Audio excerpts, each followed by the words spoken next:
યુગ શક્તિ ગાયત્રી ફેબ્રુઆરી 2000 સંસ્થાપક પંડિત શ્રીરામ શર્મા આચાર્ય। હસો અને જીવનને મધુમય બનાવો। પ્રસન્નતા સૌથી મોટું ઔષધ। જીવનની સફળતાના માર્ગમાં જો દ્વેષ વિષ છે તો પ્રસન્નતા અમૃત છે। પ્રસિદ્ધ ચિકિત્સક ડૉક્ટર સેમ્પસન પાસે એક રોગીને લાવવામાં આવ્યો। તેની સ્થિતિ ઘણી નાજુક હતી। ઘરના લોકોને તેના બચવાની કોઈ આશા નહોતી। ડૉક્ટર કોઈ તપાસ કરતા પહેલાં રોગી સાથે વાતચીત કરવા લાગ્યા।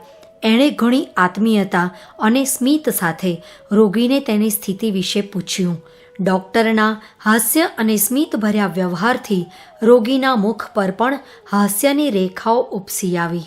ડૉક્ટરે ત્યાં હાજર રહેલા લોકોને કહ્યું, ચિંતાની કોઈ વાત નથી, રોગી ઠીક થઈ જશે, કેમ કે હજી એનામાં હસવાની ક્ષમતા છે।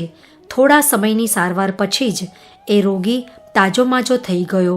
ડૉક્ટર સેમ્પસન રોગીની સારવાર અને દવા વગેરે કરતાં પણ વધુ તેના મનોરંજન, હસી ખુશી અને સ્મિતભર્યા વ્યવહારને વધુ મહત્વપૂર્ણ સમજતા હતા અને તેમનો આ ઉપાય દવાઓ કરતાં પણ વધુ સચોટ સાબિત થતો હતો। દાર્શનિક બાયરને લખ્યું છે કે જ્યારે પણ શક્ય હોય સદા હસો, આ સસ્તી દવા છે। હસવું એ માનવ જીવનનો ઉજ્જવળ પક્ષ છે। કેરીબોરે લખ્યું છે, હાસ્ય યૌવનનો આનંદ છે। હાસ્ય યૌવનનું સૌંદર્ય અને શૃંગાર છે।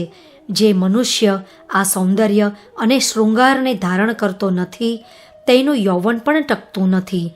સ્ટર્ને કહ્યું છે, મને વિશ્વાસ છે કે દરેક વખતે જ્યારે કોઈ વ્યક્તિ હસે છે, સ્મિત કરે છે, તો એ તેની સાથોસાથ જ પોતાના જીવનમાં વૃદ્ધિ કરે છે। ડૉક્ટર વિલિયમે તેમના પ્રયોગોના આધારે સિદ્ધ કર્યું કે અટ્ટહાસ્ય કરવાથી તથા સદૈવ પ્રસન્ન રહેવાથી મનુષ્યનું પાચન સંસ્થાન તીવ્ર બને છે, લોહીના કણોમાં વધારો થાય છે, સ્નાયુ સંસ્થાન પ્રફુલ્લિત થાય છે અને સ્વાસ્થ્ય વધે છે। ખડખડાટ હસવું અને હાસ્ય વિનોદ મનુષ્યના સ્વાસ્થ્યને તંદુરસ્ત બનાવવાની સચોટ દવા છે।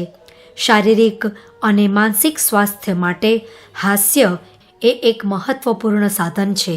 હાસ્ય એ જીવનની સૌરભ છે। કોઈ બાળકી જ્યારે એની મેળે ખડખડ હસી પડે છે ત્યારે એનું સૌંદર્ય જોવાલાયક હોય છે। ઉદાસ લોકોનું મન પણ તેની તરફ આકર્ષિત થઈ ઉઠે છે। જીવનની કઠણાઈઓથી દાઝેલા મનુષ્ય માટે પણ એ કેટલીક ક્ષણો નવજીવનનું પ્રેરણા કેન્દ્ર બની જાય છે। બાળ સુલભ હાસ્ય અને હાસ્ય વિનોદના સંપર્કમાં આવીને નિરાશ તથા નીરસ વ્યક્તિઓમાં પણ જીવનની સ્ફૂર્ણા જાગી ઉઠે છે। સાથીઓના હાસ્ય વિનોદમય વાતાવરણમાં ખડખડાટ હસવાથી એ મનુષ્ય પોતાના દુઃખો અને નિરાશાની અનુભૂતિઓને પણ ભૂલાવી દે છે। ખડખડાટ હસવાથી મનુષ્યના સ્નાયવિક વિસ્મૃત માનસિક સંસ્થાનોનો તણાવ આશ્ચર્યજનક રીતે દૂર થઈ જાય છે। હસવાથી નસો અને માંસપેશીઓ પ્રભાવિત થાય છે। પાચક રસ યોગ્ય પ્રમાણમાં છોડે છે અને સક્રિય બની જાય છે। ફેફસામાં લોહીની ગતિ ઝડપથી વધે છે। શ્વાસોશ્વાસની ગતિ પણ વધી જાય છે, જેથી શરીર દ્વારા ઓક્સિજન વધુ પ્રમાણમાં ગ્રહણ કરવામાં આવે છે। રક્તની શુદ્ધિ પણ ઝડપથી થવા લાગે છે।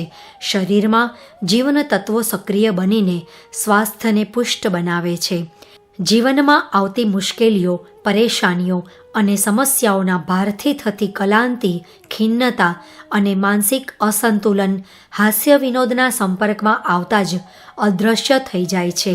હસમુખ વ્યક્તિ જીવનની મોટામાં મોટી મુશ્કેલીઓ અને સમસ્યાઓનો સારી રીતે સામનો કરી શકે છે અને જીવન સંગ્રામમાં હસતા હસતા જ વિજય પણ પ્રાપ્ત કરી શકે છે। મુશ્કેલીઓ રહિત મનવાંછિત પરિસ્થિતિઓ અને પ્રિયજનોથી ઘેરાયેલું જીવન આજ સુધી કોઈનું પણ શક્ય બન્યું નથી। ભવિષ્યમાં કોઈ સર્વાંગીણ સુવિધા સંપન્ન મનુષ્ય આ સંસારમાં જન્મ લઈ શકશે એવી આશા રાખી શકાતી નથી। ભગવાનના અવતાર કહેવામાં આવતા રામ, કૃષ્ણ સુદ્ધાની જે દુર્દશા થઈ એ સામાન્ય માનવી કરતાં સારી નથી રહી। બીજા અવતારો, ઋષિ, મહાપુરુષ, જ્ઞાની, વિજ્ઞાની પણ કઠણાઈઓથી ઘેરાયેલા અને વિપત્તિઓ સહન કરતા રહ્યા છે. મહાપુરુષોની મહાનતા એ આધારે જ પારખવામાં આવે છે કે એમણે આદર્શ અને સુવિધામાંથી શું પસંદ કર્યું અને પોતાની ચરિત્ર નિષ્ઠાને કેટલી કઠણાઈઓ પર કસાવવા માટે કેટલી પ્રસન્નતાથી પ્રસ્તુત કરી. વિપત્તિને ટાળવા કે હળવી કરવા માટેનો સૌથી સસ્તો અને સૌથી સરળ નુસ્ખો એ છે કે કઠણાઈને સામાન્ય માનવામાં આવે. આવી જ મનઃસ્થિતિમાં યોગ્ય અને ભરપૂર પ્રયત્નો કરવાનું શક્ય બને છે. ડગમગતું ચિંતન તો વધુ ઊંડા કાદવમાં ફસાવી દે છે. ઉજ્જવળ ભવિષ્યની આશા છોડી દેવામાં આવે તો ચારે તરફ અંધકાર જ અંધકાર દેખાશે અને મામૂલી કઠણાઈને પાર કરવાનું પણ પહાડ ઉપાડવા જેવું ભારે લાગશે. શાંતિકુંજ વિડીયો ગુજરાતી યુટ્યુબ ચેનલને સબસ્ક્રાઇબ કરો તથા બાકીના વિડીયોઝનો લાભ લેવા માટે બેલ આઇકન જરૂર દબાવો. ધન્યવાદ.